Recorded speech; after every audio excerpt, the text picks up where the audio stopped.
Afrika Mashariki, sawa na saa 2 kamili Afrika ya Kati. Ni nafasi kwako vile vile kunitumia arafa kupitia 2207. Uniarifu unatazama ukiwa wapi na ni taarifa gani itakufurahisha mpenzi mtazamaji usiku huu. Lakini katika taarifa kuu usiku huu tupate muhtasari.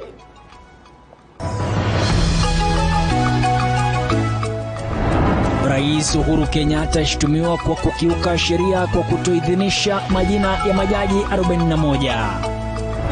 Mwili wa mwanamke mmoja wapatikana ndani ya nyumba yake eneo la Pakawa, kaunti ya Nakuru. Wenye nyumba wawili wawapunguzia kodi wapangaji wao kwa madai ya gharama ya maisha kupanda. Mtangazaji mwenzangu kwa lugha ya ishara ni Faith Chaptile. Jina langu ni Emmanuel Terer. Tusukumize pamoja kadi tufike tamati. Majaji watatu wa mahakama ya juu wamemshutumu Rais Uhuru Kenyatta kwa kile wanachokitaja kuwa ni kulemaza shughuli za mahakama kwa kutoidhinisha majina ya majaji 41 walioteuliwa tarehe 23 mwaka jana. Swala hilo lilisababisha shirika la wanasheria nchini LSK kuwasilisha kesi mahakamani na kumshtaki Rais Uhuru Kenyatta. Tony Muregi anaarifu zaidi. Mwaka wa 2019 tume ya huduma ya mahakama ilipendekeza majina ya majaji 41 kwa Rais Uhuru Kenyatta ili kupitishwa. Hii ikiwa njia moja ya kurahisisha utendakazi wa idara ya mahakama. May we appreciate His Excellency the President of the Republic of Kenya, Mheshimiwa Uhuru Kenyatta. Jambo ambalo Rais Uhuru Kenyatta alionekana kulipinga vikali. Kupitia mkuu wa utumishi wa umma Joseph Kinyua, Rais Uhuru Kenyatta alisema, nikinukuu, Rais hajapokea ripoti ya tathmini ya mahitaji ya mahakama iliyotumika kupendekeza na kuteuliwa kwa majaji hao. Kuteuliwa kwa majaji hakuwezi kukafanywa kwa haraka, kwani mchakato wa kumuondoa jaji ni wenye kazi nyingi na gharama ya juu. Mwisho wa nukuu. Kwa upande wao, JSC ilikuwa imependekeza yafuatayo: kuongezwa kwa majaji 11 wa mahakama ya rufaa, kuongezwa kwa majaji 10 katika mahakama ya ajira, vilevile kuongezwa majaji 20 katika mahakama ya mazingira na ardhi. Baada ya hapa, chama cha wanasheria humu nchini LSK kiliwasilisha kesi kotini kulalamikia uamuzi huo wa Rais Uhuru Kenyatta. Majaji wa mahakama ya juu wakitoa mapendekezo yao. We therefore find and hold that the President has no residual power, legal power, to question or reject the names recommended to him by the first interested party for appointment as judges in accordance with the Constitution. Licha ya hayo, katika uzinduzi wa ripoti ya utendakazi wa idara ya mahakama ya mwaka 2018 mwaka 2019, Jaji Mkuu David Kenani Maraga bado aliangazia swala hilo kuwa donda sugu katika upande wa mahakama. We have huge backlogs. Come to our courts, Your Excellency, we are faced with serious shortages. The dire need is in those places. Eldoret is in a dire situation. Meru is in a dire situation. Kisii is in a dire situation. Katika mkutano uliohudhuriwa na Rais Uhuru Kenyatta, msimamo wake kwa matatizo yanayokabili tume ya huduma ya mahakama ulibaki ule ule. More judges than we had before, magistrates, kadhis, tribunal members and support staff joining the judiciary. My administration will continue to do its best within resources available to support the judiciary with the resources required to enhance the access of justice. But we must accept, yes, we all want to fly first class. Lakini itachukua muda. Pesa ni ile hiyo tu, hakuna ingine. Haizalishwi kwa miti. Katika uamuzi uliotolewa leo na majaji watatu wa mahakama ya juu, wamesema kuwa kulingana na katiba ya nchi ya Kenya, Rais hana uwezo wa kukataa uamuzi uliotolewa na mahakama. In our view, the appointment of judges by the President should be immediate and as soon as the recommendations are forwarded to him by the first interested party. That is the spirit in Article 259(8) of the Constitution, which demands that actions be taken without unreasonable delay. huku idadi ndogo ya majaji humu nchini ikitajwa kuwa mmoja kati ya masuala yanayolemaza shughuli za mahakama humu nchini. Sasa idara ya mahakama inaonekana kupigwa jeki, kwani majaji hao watatu wameonekana kumwagiza Rais Uhuru Kenyatta kuidhinisha majina yote 41. Nikiripotia TV47 kutoka mahakama ya Milimani, mimi ni Tony Mwirigi. Huyo ni mwandishi wetu Tony Mwirigi, bila shaka akileta utadavuzi mkubwa kuhusiana na taarifa ya mahakamani. Mpenzi mtazamaji, kama unajiunga nasi kwa mara ya kwanza, Upeo runinga TV47 upo hewani ukiwa nami Emmanuel Terer, mfasiri wa lugha ya ishara ni Faith Cheptile. Kama wakati ule ulikuwepo wakati wa Rais mstaafu Daniel Toroitich arap Moi, niambie kitu kimoja ambacho wewe mwenyewe ulikifurahia sana wakati wake, haswa mimi kwangu maziwa ya Nyayo. Na mimi wakati huo mishipa ya mwili ilikuwa inapata uzuri na kunenepa vile vile ilikuwa inaonekana kwa sababu ya maziwa. Niambie kitu kimoja kupitia 22047 kabla azikwe kwake. Hayati Rais Daniel Toroitich arap Moi atapumzishwa kwa mazishi ya kitaifa Jumanne tarehe 12 mwezi huu. Mpangilio na utaratibu utakaofuatwa siku hiyo umetangazwa rasmi na mkuu wa utumishi wa umma Joseph Kinyua. Mwenda zake mzee Moi atakuwa Mkenya wa 5 kuendeshewa mazishi ya kitaifa baada ya mzee Jomo Kenyatta, Profesa Wangari Maathai, kijana wa Malwa na Mama Lucy Kibaki. Mkuu wa umma Joseph Kinyua akiwakilisha serikali ametoa utaratibu utakaofuatwa kuanzia leo hadi tarehe 12 ambapo mzee Moi atapumzishwa. At Parliament buildings will be done on Saturday, Sunday and Monday between 8 a.m. to 5 p.m. Next, the cottage will leave the funeral home at 8:05 a.m. on Saturday, 8th February 2020, and will be conveyed to Parliament buildings with a casket being draped in the national flag and escorted by the family of President Moi. 6. The solemn procession is expected to take the following route: Valley Road, Kenyatta Avenue through to Parliament Way. A military guard of honor will be mounted on Parliament Road for the entry procession to Parliament. Misa ya wafu itafanyika katika uwanja wa Nyayo tarehe 11 Jumanne, tarehe ambayo pia imetajwa kama sikukuu ya kitaifa ili kuwapa Wakenya nafasi ya kumwomboleza Rais Moi. After lying in state for 3 days, on Tuesday 11 February 2020, the gun carriage and state funeral procession will make its way from Parliament building to Nyayo Stadium, the venue of the National Memorial Service. 8. The National Memorial Service will be an interdenomination Christian service presided over by clergy from all denominations. Mazishi yenyewe yatafanyika nyumbani Kabarak Jumatatu tarehe 12, huku kila Mkenya akiomba kupanda angalau mti mmoja kwa heshima yake mzee. Kwa sasa mwili wake umelazwa katika chumba cha kuhifadhi maiti cha Lee, lakini itakapofika Jumamosi mwili huo utahamishwa hadi majengo ya bunge ambapo wananchi kwa jumla watapata nafasi ya kuutazama. Shughuli hiyo itafunguliwa rasmi na Rais Uhuru Kenyatta. The Cabinet Secretary for Interior, on the recommendation of this steering committee, has declared Tuesday, the 11th day of February 2020, a public holiday of general observance throughout the Republic of Kenya. The former head of state will be accorded full military ceremonial honors, which shall include conveyance of the body of the former head of state under escort in a gun carriage, accompanied by military musical honors and a 19-gun salute. The former president will thereafter be interred at his Kabarak home on Wednesday, the 12th day of February, year 2020.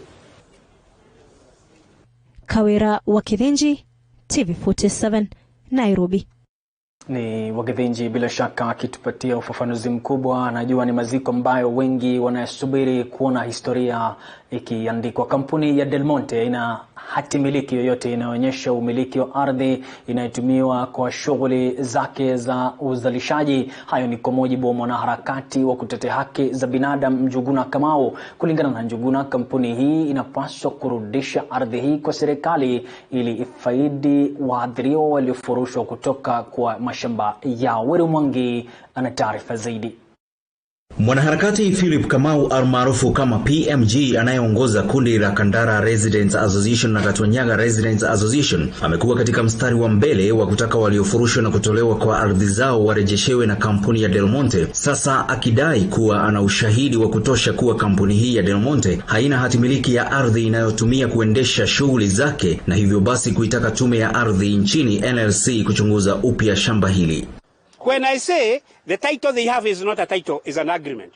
It says not more than 20,000 acres. When I say the titles do not relate to the survey scheme. When I say the survey scheme does not relate to the deed poll. When I say this amalgamation is not contained in a computation file, that there is a computation file, a combination of parcels to hide the irregularities in this land.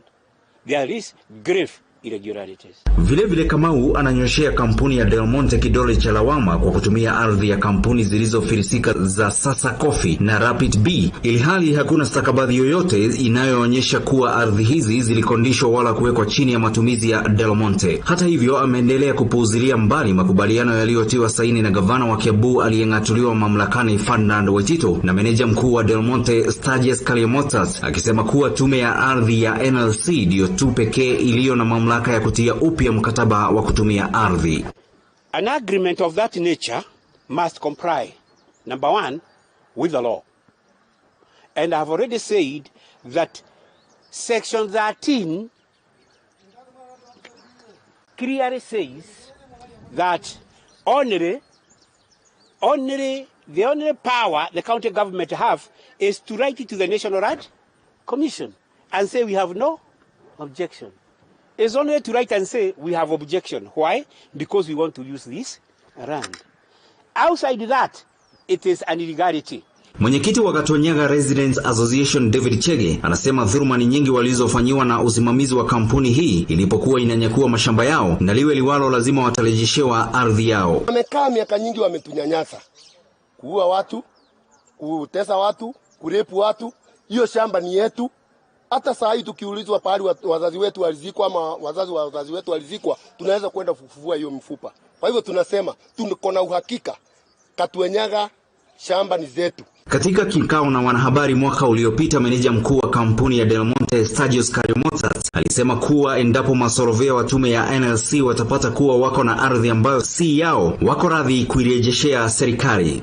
We requested for a joint resurvey of our land because we strongly believe that we only utilize the land that we own with our leasehold agreements with the government. In the unlikely event that additional land is found, we are very willing to surrender it. Yes. Nikiripotia runinga TV47 kutoka Thika, mimi ni Weru Mwangi. Asante sana Weru Mwangi kwa taarifa hiyo aula kweli kweli. Wakulima wa maembe kutoka kaunti ya Elgeyo Marakwet wanalazimika kuuza maembe yao kwa bei duni kutokana na ukosefu wa soko bora na hofu ya zao lao kuharibika. Na kama mwanahabari wetu Calvin Tito anavyotuarifu, wakulima hao waliokumbatia kilimo cha karakara pia wanakabiliwa na masaibu sawa na hayo. Eneo la bonde la Kerio katika kaunti hii ya Elgeyo Marakwet ni sehemu ya joto, hali ambayo hupelekea kushamiri kilimo cha matunda haswa maembe na karakara. Hata hivyo, licha ya wakulima kujizatiti, changamoto kuu ni kuwa wakulima hawa hawana sehemu maalum ya kuhifadhi mazao yao pindi tu wanapovuna, na hivyo kuwapelekea hasara kubwa ya kuharibika matunda yao, mengine yakiuzwa kwa bei duni. Nimetuba maembe nyingi sana nini? Netu 20. Hata nimepata hasara karibu 10,000. Na maembe bado iko. Si maembe mingi inaenda ikiosa. Kwa sababu moja, kuna wadudu ambao wanaharibu. 2, Hata maembe wakati imekomaa inakosa soko. Mwaka 2 iliyopita tulielezwa kwamba kuna factory itakuja karibu hapa kwetu Tot, na tumeona kama wamejenga, lakini mpaka sasa hawajafungua. Kama wangeharakisha tuchukue maembe yetu kwa factory, ingesuluhisha hii shida yote ambayo wakulima wanakuwa kwa area hii wanakuwa nayo. Msimu huu ni msimu wa kuvuna maembe eneo hili, hasara ya wakulima ikiwa bayana.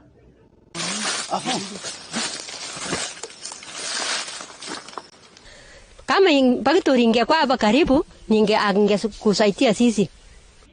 Na hata wakulima waliokimbilia kilimo cha matunda ya karakara kudhibiti hasara na pia kujipa mapato bora, masaibu yanasalia yale ya wakulima wa maembe. Ningependa kuomba wakulima hasa kwa Kenya. Sahi kilo moja wanauza na pesa iko chini, shilingi 50 pa kilo ama 60 kwa kilo.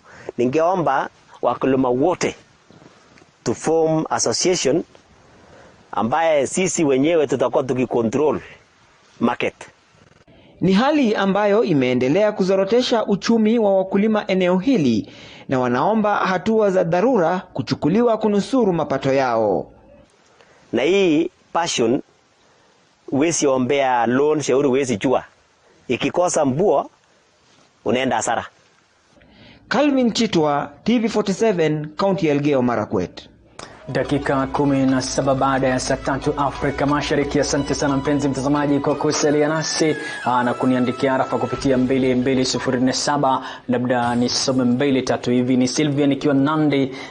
Wakati wa Moi nilifurahia sana kuokota pesa. Bila shaka watu wengi sasa hivi najua ukitembea njiani ni vigumu sana kukutana na 500 imeangushwa, lakini wakati wa Moi ungekutana nayo. Wakati wetu sisi kungekuwa na michezo, tungefanya kitu kimoja. Watu wakishamaliza michezo tunakwenda tunazunguka katika uwanja huo, unarudi nyumbani na 1000. Anasema mimi nilifurahia sana maziwa. Jina langu ni Beatrice Malonze kutoka Likuyani, anatazama TV47.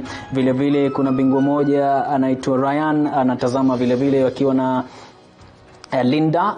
Anasema anatoa pole zake kwa familia ya Daniel Moi. Anakumbuka vile vile maziwa ya Nyayo. Mpenzi mtazamaji, kwa sababu ya muda na kusihi usikwende popote, tunakwenda tu katika mapumziko kwa kidogo, kisha tukirejea bila shaka tazama pakubwa katika taarifa zetu.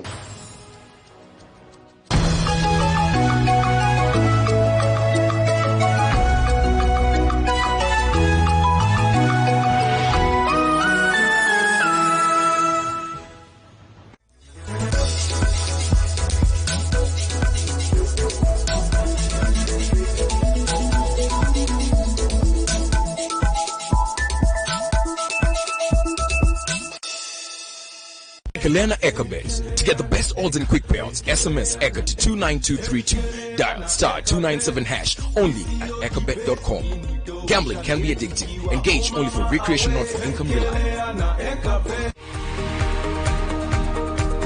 The largest private university in East Africa. 164 fully accredited programs. World-class facilities, a network of collaboration with the leading universities. This is Mount Kenya University, unlocking infinite possibilities.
Asante sana mpenzi mtazamaji kwa kusalia nasi. Endelea kunitumia rafa kupitia 2207 unieleze ni nini hasa unakumbuka sana enzi zake mwenda zake rais mstaafu Daniel Toroitich arap Moi. Jinsi ambavyo nimesema mimi ni kwamba wakati kungekuwa na michezo tungezunguka katika uwanja ule, watu wameamka wakwenda zao, tunazunguka tunapitisha mikono, unakutana 20 nyingine unakusanya zote pamoja zinatokea 1000 na kwenda nyumbani. Na katika taarifa zingine mpenzi mtazamaji, takriban watu 30 wameaga dunia kwa muda wa miaka 5 iliyopita katika bwawa la Ruiru almaarufu Ruiru Dam, linalotajwa na wenyeji kuwa domo pana la mauti. Kulingana na wakazi hao, uhuru wa kuteka maji kwao haupo licha ya bwawa hilo kuwa chimbuko kubwa la kusambaza maji ya jiji kuu la Nairobi. Zablon Masharia anaarifu kilio cha wakazi hao. Kijiji cha Kamburu kipo katika eneo bunge la Lari, kaunti ya Kiambu. Huku wenyeji huwa wanajishughulisha na ukulima wa majani chai na ufugaji wa ng'ombe wa maziwa. Kilichotuvutia kuelekea katika kijiji hiki ni bwawa la Ruiru, bwawa ambalo wengi wamekuwa wakiangamia. Kwa muda wa miaka 5 sasa, zaidi ya watu 30 wamepatikana katika bwawa hili wakiwa wafu. Kisa hiki kinaashiria kuwa watu 6 hufa maji kwa kila mwaka mmoja. Kulingana na mhasiriwa mmoja kwa jina Grace Wanjiru Ng'ang'a, mzazi wa marehemu Joseph Maina, anaeleza kuwa mwaka 2008 wanawawe walipatikana na mauti walipokuwa wanapiga mbizi kwenye bwawa hili. Hapa anaeleza kilichowasibu. Sisi tuliona mtoto mmoja akikuja kutuitia ati watoto wetu walikufa, walianguka kwa mto. Waliokolewa na wavulana. Tulipiga duru, watu wengi wakakunja. Vijana wakaingia huko kwa maji, ndio waliwatoa. Haya hapa makaburi ya marehemu Joseph Maina, mzaliwa mwaka 1995, na Moses Karanja, mzaliwa mwaka 1993, wote wakakumbana mauti yao mwaka 2008. Ilikuwa huzuni mbaya sana kusikia watoto wakifa Sunday. Kando na wenyeji ambao wameangamia kwenye bwawa hili wakiteka maji na wengine wakipiga mbizi, watu wengine huwa wanatupwa hapa baada ya kuuawa kwingine. Haya ni kulingana na Joseph Nding'ori. Na kuna wenye wanatolewa kama mpande ya Thika ama Murang'a, wanauawa huko, hata mkitafuta jina yake inakosekana. Wanakuja wanatupwa huko. Kwingineko wenyeji wanalalamika kutofaidika na kuwepo kwa bwawa hili ambalo husambaza maji katika jiji kuu la Nairobi, kwani huwa nakatazwa kuteka maji au kuyatumia kwa ukulima. Tupewe angalau wale wako ilia hii wapewe maji. Juu hata mashimo ikiisha tunatekanga maji huko damu. Kwa hivyo watu hawawezi kosa kuingia huku hata kukiwa na shida gani. Kutia msumari moto kwenye kidonda, bwawa jingine linajengwa mkabala na bwawa hili, wakazi wakisema kuwa ni njia nyingine ya kuendeleza mauti. Bwawa hili lipo kwenye shamba la ekari 5 na kina kikiwa mita 105. Ingawaje zaidi ya watu 30 wameweza kuangamia katika bwawa hili kwa muda wa miaka 5 sasa, kilio cha wenyeji ni kwamba serikali iweze kuwekeza ua katika eneo hili ili maangamizi yaweze kutiwa kikomo. Zablon Masharia, TV47 kutoka eneo la Kamburu, kaunti ya Kiambu. Ni taarifa ya kusikitisha kweli, Zablon Masharia. Bila shaka Nairobi, naamini kwamba mtakubaliana nami kuwa si kawaida kumpata mwenye nyumba ambaye atapunguza kodi ya nyumba hata kwa shilingi 1. Ni mara kwa mara utawapata wapangaji wa nyumba wakilalamikia kuongezwa kwa kodi, lakini taswira ni tofauti kabisa eneo la Ruaka, kaunti ya Kiambu, ambapo wenye nyumba wawili waliwapunguzia kodi wapangaji wao, mwenye nyumba mmoja kupitia barua akitaja kuwa amefanya hivyo kwa kuwa uchumi umekuwa ngumu zaidi na gharama ya maisha imepanda. Fiona Kenga alizuru eneo la Ruaka na kutuandalia taarifa ifuatayo. Ni barua ilionekana kuenea kwa kasi katika mitandao ya kijamii. Barua ambayo ilizua mjadala kutoka kwa Wakenya wengi wanaokodi nyumba. Katika barua hii iliyoandikwa na mwenye nyumba akitaja kuwa kuanzia tarehe 1 mwezi huu wa Februari, kodi ya nyumba ambayo ilikuwa 35,000 imepunguzwa hadi 30,000 kwa wapangaji wa nyumba hizi. Ni hatua ambayo itaangaliwa upya kila mwaka ifikapo mwezi huu kujadili kodi itakayokuwa ikitozwa wapangaji. Wengi wakitaja kuwa huenda barua hiyo ilikuwa gushi, wengine wakinukuu kuwa labda nyumba hizo zimekosa wapangaji. Lakini sio mwenye nyumba hizi pekee. Nyumba hizi za 6th Hour ziliwapunguzia wapangaji wao kodi kutoka 25,000 hadi 20,000 kwa wapangaji wapya ambao watakuwa wakiingia mwaka huu. Kuna hii nyumba inaitwa 6th Hour apartment. Beleni ilikuwa inakaa polisi, but when they went away tuka reduce price zetu mpaka 20,000. It used to be 25. To reduce pay juu ya first the economy haikuwa mzuri. Pia it had a lot of, ilikuwa na marekebisho mingi kwa nyumba. Kulingana na Gikonyo ambaye ni mkurugenzi wa muungano wa ujenzi wa nyumba humu nchini, ametaja kuwa watu wengi wanaonekana kuhamia miji iliyo nje ya Nairobi katika maeneo ambayo yanatoza kodi ya chini. Vile vile Gikonyo akihoji kuwa kodi ya nyumba inatozwa kulingana na mambo yafuatayo. Rent is determined by demand and supply. So it's a question of demand and supply. So tenants, when you look at what rent will be charged, it will depend on, are you able to get tenants to take up your houses, and what is the supply in the market. In the last few years, we have seen a significant increase of developments on the suburbs and the outskirts of Nairobi. Wengine wanataja kuwa huenda kupunguzwa kwa kodi ni njia ya kuwafanya wapangaji kutohama nyumba hizo. Yote 9.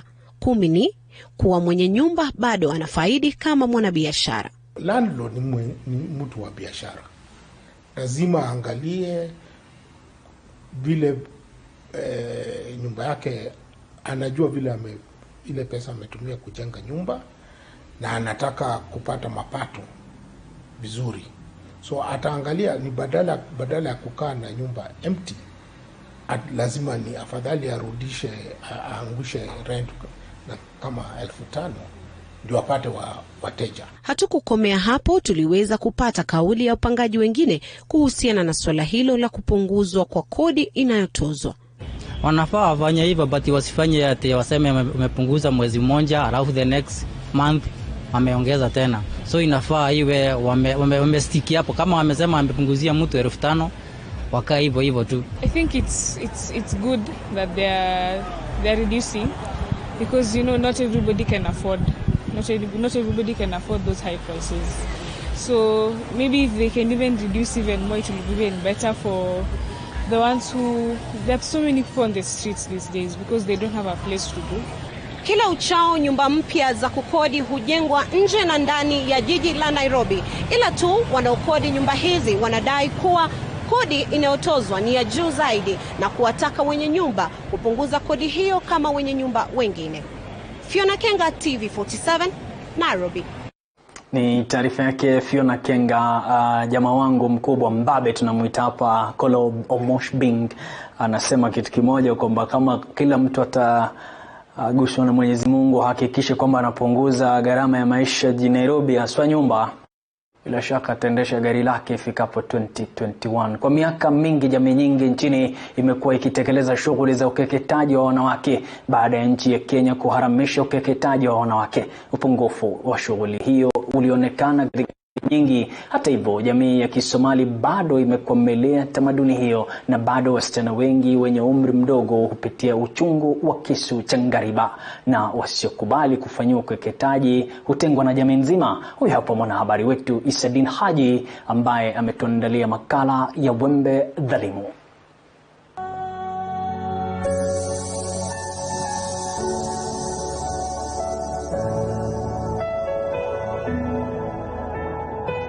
Female genital mutilation has no health benefits, and it harms girls and women in many ways. Procedures can cause severe bleeding and problems urinating, and later infection as well as complication in childbirth and increased risk of newborn deaths.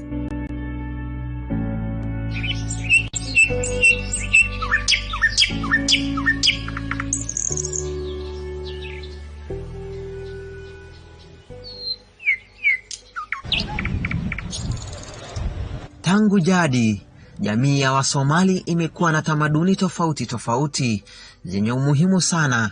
Tamaduni za kufafanua mila yao ya kipekee inayojulikana kwa kuvutia jamii zingine zinazowaiga.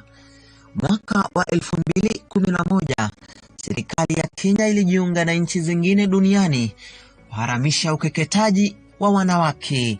Hatua hiyo ilijiri baada ya athari ya ukeketaji wa wanawake kwa afya yao kuwekwa wazi.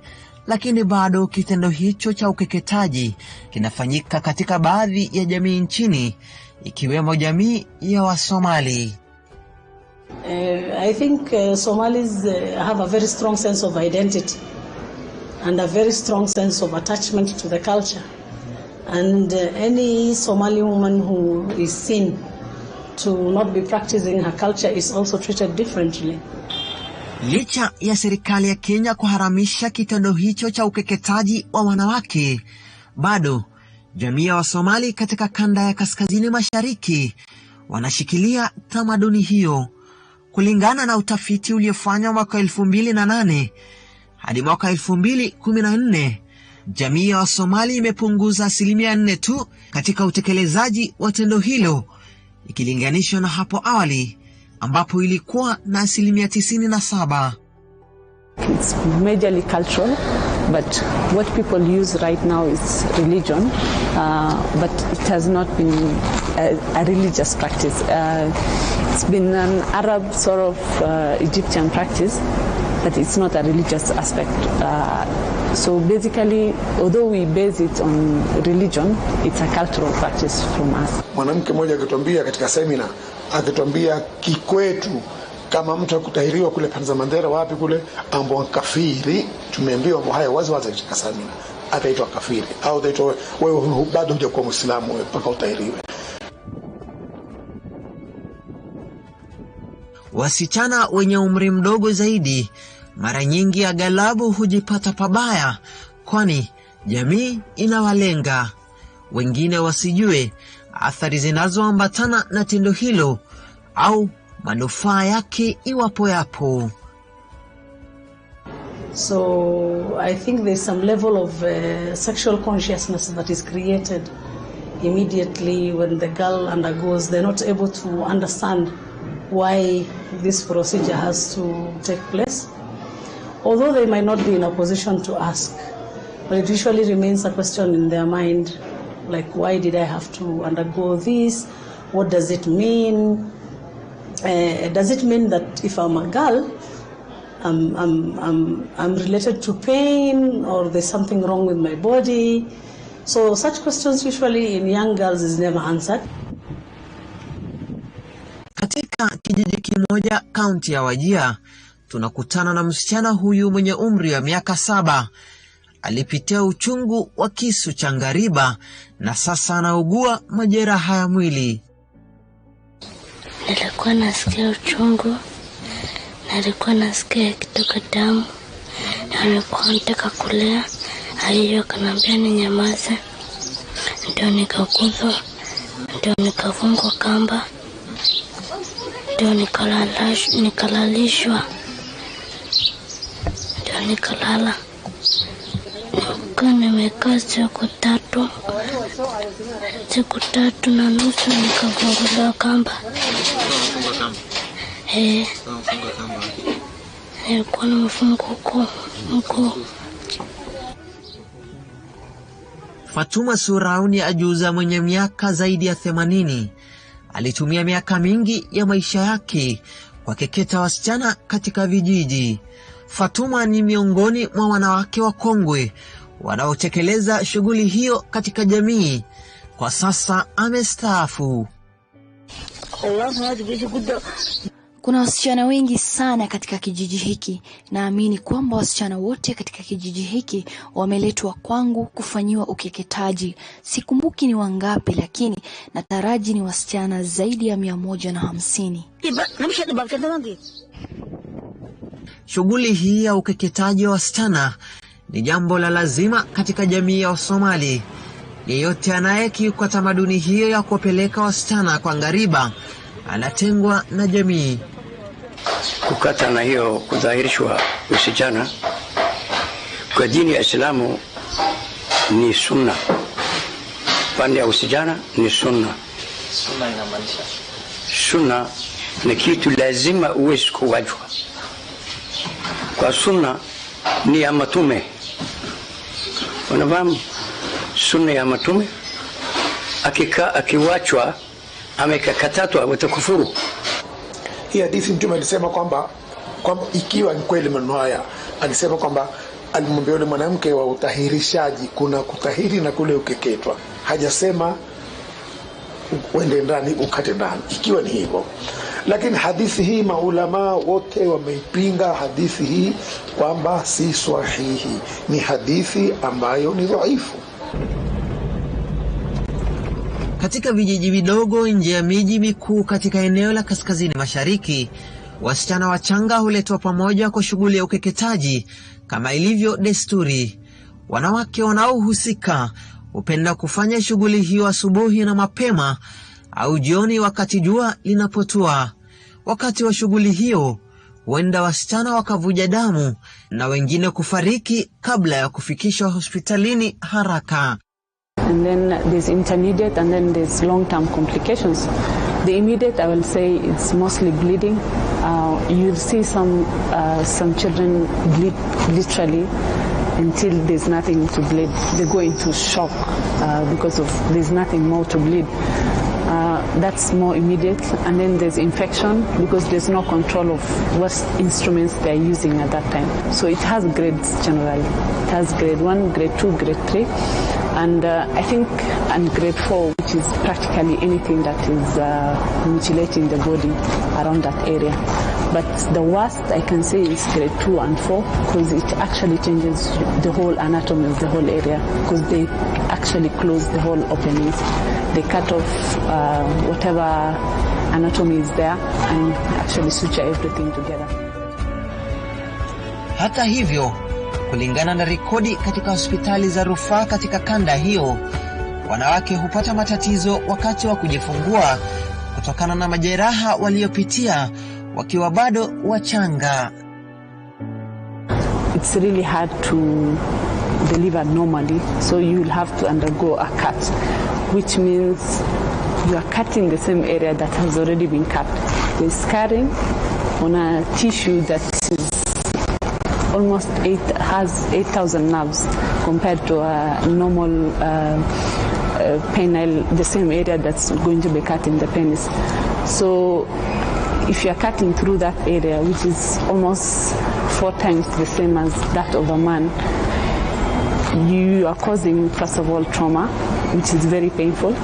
And then you will have to redo it again eventually because you have to seal it and then later on come back to it and do it. Licha ya madhara tofauti yanayowakumba wanawake katika jamii hizi, bado wapo tayari kuendeleza tamaduni hiyo hatari. Ile mtu anasema hiyo kukata hiyo usijana, kudiarisha na usijana, ile mtu anasema hiyo ni inatakuteresi kwa dini ya Uislamu. Na sisi hatukubali. Sisi huwezi kuachwa. Hata Kenya kama inakataa, msijani yetu itakatwa.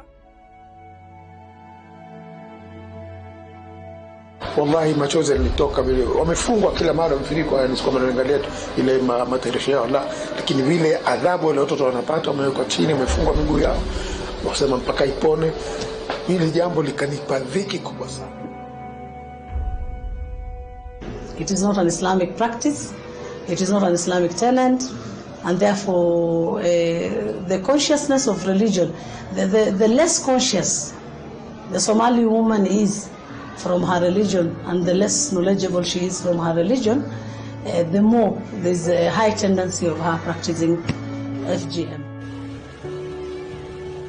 Swali kuu ni je, serikali imefanya juhudi ya kutosha kuelimisha kanda ya kaskazini mashariki mwa Kenya dhidi ya ukeketaji wa wanawake? Na je, jamii hiyo iko tayari kuangamiza tamaduni hiyo inayodhuru jinsi ya kike tangu jadi? Isadin Haji, Runinga TV47.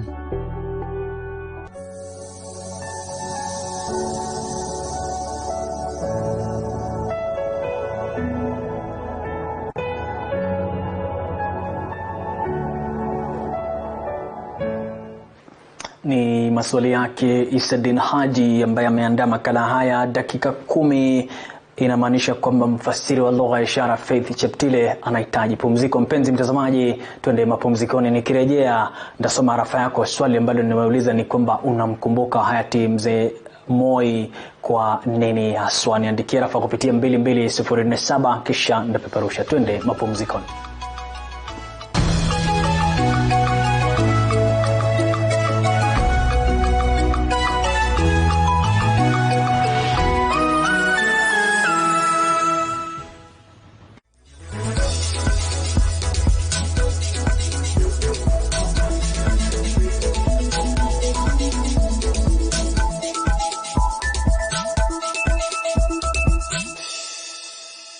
Learn Ecobet. To get the best odds and quick payouts, SMS ECA to 29232. Dial *297# only at ecobet.com. Gambling can be addictive. Engage only for recreation, not for income reliance.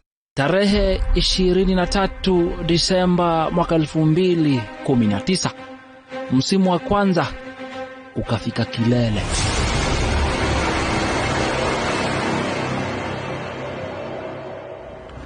Kikosi cha mboni ya TV47 kikazama.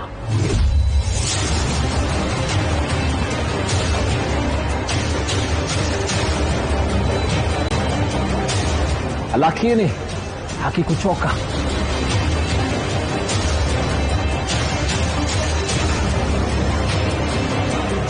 Kikakesha, kikarauka kwa minajili ya kukuletea msimu wa pili. Wakati huu vijana na masuala yanayowahusu yakiangaziwa kwa kina. Vijana wamepata makazi, vijana wamepata mboni. Jina langu ni Samuel J. Wainaina.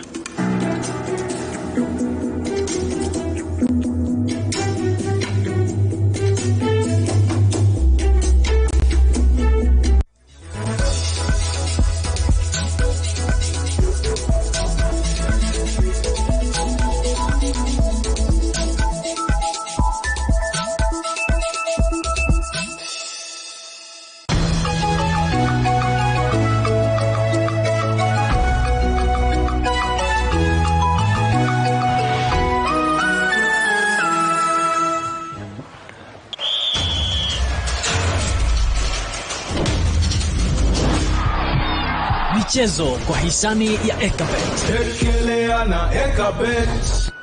Asante sana mpenzi mtazamaji kwa kusalia kutazama runinga ya TV47. Uko nami Emmanuel Terer, mfasiri wa lugha ya ishara ni Faith Cheptile. Shule ya upili ya mseto ya Karima ni miongoni mwa shule chache nchini zinazotoa mafunzo ya mchezo wa ITF Taekwondo, mchezo ambao wahusika wake wanahitajika kuwa na nidhamu ya juu sana, na kulingana na ripoti Bosco Ambunda, kanuni hizi za mchezo huo zimesaidia pakubwa kuimarika kwa nidhamu katika shule hiyo. Ni takriban shule 7 tu ambazo zinatoa mafunzo ya mchezo wa ITF Taekwondo nchini, mchezo ambao mwanzo umetambulishwa nchini mwaka 2000 kutoka nchini Korea, ambako ndiko mwanzo ulikoanzishwa mwaka 1955. Shule ya upili ya mseto ya Karima, eneo la Karima, kaunti ya Nakuru, ni miongoni mwa shule za upili zinazotoa mafunzo ya mchezo huo, ambapo wana zaidi ya wanafunzi 30 wanaoshiriki ITF Taekwondo. Our desire as we do that is that we want to exploit these young ones' talents, because majority of them are talented. Unfortunately, because of the many demands for resources. I must say that it is not easy. It's very difficult. The game is new in the environment. Not many parents probably appreciate the game. So basically the little that they have is what the school is able to provide. The Taekwondo boys and girls are among the most disciplined students in this school. Wanafunzi wanne wa shule hii ni miongoni mwa kikosi cha wachezaji 12 wa Kenya watakaoshiriki mashindano ya bara Afrika mchezo wa ITF Taekwondo, mashindano yatakayoandaliwa jijini Addis Ababa nchini Ethiopia kuanzia tarehe 24 hadi 28 mwezi wa Julai mwaka huu. Nilikuwa naipenda hadi nikiwa nyumbani. Sana kuna msichana kazini yangu alikuwa na train. Ananiambia kila siku niende ni train. Paka nikikuja Karima nikaona iko kakuja ndo nikatrain. My mom, she wanted when she was young, but her mother did not want her to train. She loves it very much. I'm very happy, and I would like people to support me when I be going there. Timothy Mburu ambaye alikuwa mwanafunzi katika shule ya Karima ndiye mkufunzi wa ITF Taekwondo katika shule hii, ambapo anakiri kwamba ugumu wa mazoezi ya mchezo huu ndio sababu kuu ya idadi ya wanafunzi wanaojitokeza kwa mchezo huu kupungua kila kunapokucha. The core thing inafunzwa kwa mchezo wa Taekwondo ni discipline. Kwa hivyo wanafunzi wetu tunawafunza discipline, na and if they are disciplined, najua hayo mambo mengine itaweza kufuatia. Kwa mfano, those people they'll have integrity na vitu zingine ambazo zina kila Mkenya anastahili kuwa nazo, na natarajia nchi yetu ya Kenya itaweza kuwa katika kile kiwango kizuri, kwa sababu ukiangalia zile nchi ambazo zimekuwa zikifanya martial art ama mchezo wa Taekwondo, kila mtu ambapo anajua Taekwondo ako disciplined, na vitu kama corruption na zinginezo huwezi pata pahali kama kule. Though Taekwondo it is trained the hard way. Kwa sasa anamiliki shule ya Motek Martial Art, shule ambayo inatoa mafunzo ya ITF Taekwondo katika kaunti ya Nakuru, akijihusisha pakubwa na ukuzaji wa mchezo huo katika shule mbalimbali eneo hilo. Ni kujaribu kuweza kuona tumeweza kueneza hii ITF Taekwondo, na mostly tuna in our training tunaangalia the young people, kwa sababu wakati umeweza kuengage the young people wanafanya something constructive, tutaweza kuwa na good society whereby we don't have the crimes and the morals zenye zinapatikana huko kwa vijiji. So ni mchezo ama ni club ambayo imeweza kukuza pia talanta, na tuko na members takriban members 200 hapa Nakuru County ambao wanaofanya huu mchezo. Kwa wale wanaoazimia kupata mafunzo ya ITF Taekwondo, ni vyema ufahamu kuwa hapa haupewi mafunzo ili kuwapiga wenzako wasio na ujuzi kama wako, ila kwa lengo la kujikinga unapovamiwa na uimarishaji wa afya yako. Nikiripotia TV47 michezo kutoka eneo la Karima, kaunti ya Nakuru, ni Bosco Ambunda. Ni mchezo wa kufurahisha mno. Bosco Mbunda anafanya zake. Hakika tujaribu kesho nione kama naonyesha miereka yake. Bila shaka kupigwa marufuku kwa wachezaji wa klabu ya Kakamega Homeboys kunazidi kukashifiwa pakubwa, huku kocha wa klabu cha Ushauri akiazimia alama 3 wikendi, nao Shujaa wakijua wapinzani wao wa makundi katika Las Vegas Sevens. Huyu hapa Andrin Kilemi na mseto wa michezo. Aliyekuwa mkurugenzi wa michezo wa shirikisho la soka nchini FKF Patrick Nagy amelaumu kampuni za kamari kwa kisa cha hivi punde ambapo wachezaji watatu wa klabu cha Kakamega Homeboys walipigwa marufuku na shirikisho la soka duniani FIFA kwa kujihusisha na visa vya kupanga mechi. Bad image, very bad image, because of course it starts from there, then of course it also puts dark marks in our leagues, right? Which means whether leagues are there or results are coming in, they are not trustworthy. So you start from there and you start now looking and watering the whole thing. Then what does it happen to the fan? The fan knows there is match fixing. The fan won't go to the stadium and you'll kill the whole sport. So I think thorough action should be taken. Besides just what FIFA is going to do, we expect a more punitive measure to be taken by the federation itself before you get to FIFA, and then as you come to CAF and FIFA, it's another story altogether. FIFA ilipiga marufuku ya muda mrefu wachezaji Moses Chikati, Festus Okiring na Festo Omolo kutojihusisha na shughuli zozote za soka. Huku hayo ya kijiri, mkufunzi mkuu wa klabu cha Ushuru James Omondi ameahidi ngarambe kali watakapokutana na Kibera Black Stars katika mechi ya ligi ya daraja la pili ya NSL itakayochezwa weekendi hii. The boys are responding well. We are really focused for winning this winning the game to come on Saturday against Kibera Black Stars. Kama Nairobi Stima, we had good chances of killing the game. Like our fullback had like two clear chances to score. So we were a bit blunt in front, and that is what we've been keen on. Hadi sasa Ushuru wapo katika nafasi ya 6 kwenye jedwali la ligi ya NSL wakiwa na alama 36, zikiwa ni alama 16 nyuma ya viongozi Nairobi City Stars na timu ya taifa ya raga ya wachezaji 7 kila upande Shujaa. Umewekwa kundi ba la mkondo wa Las Vegas wa msururu wa raga ya dunia ya wachezaji 7 kila upande pamoja na Afrika Kusini, Ireland na Canada. Shujaa ambao walipata alama moja tu kwenye mkondo wa Sydney weekendi jana watafungua mechi za Las Vegas dhidi ya Afrika Kusini tarehe 29 Februari katika mechi ya kwanza ya makundi ya mkondo huo utakaong'oa nanga tarehe 29 hadi 1 Machi mwaka huu. Andrin Kilemi, TV47 Michezo. Ukisikia tu nikisema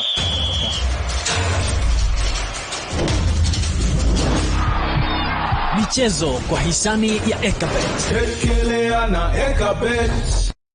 Taarifa yake Andrin Kilemi. Mpenzi mtazamaji, inanipatia nafasi kuangalia arafa yako. Kuna mmoja anasema ni Ruto William kutoka Rumuruti Lorien, ongera sana TV47. Mwingine anasema congratulations, mnatuonyesha news vizuri sana.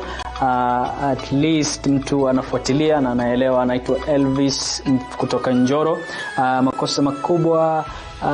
Kuna mmoja anaitwa anasema Emmanuel, pole sana kwa Moi, bila shaka Mwenyezi Mungu amlaze katika mahali pema peponi. Nakumbuka alivyokuwa akifuatilia jambo akishalisema haswa jambo TV47 Meshek Mathielo.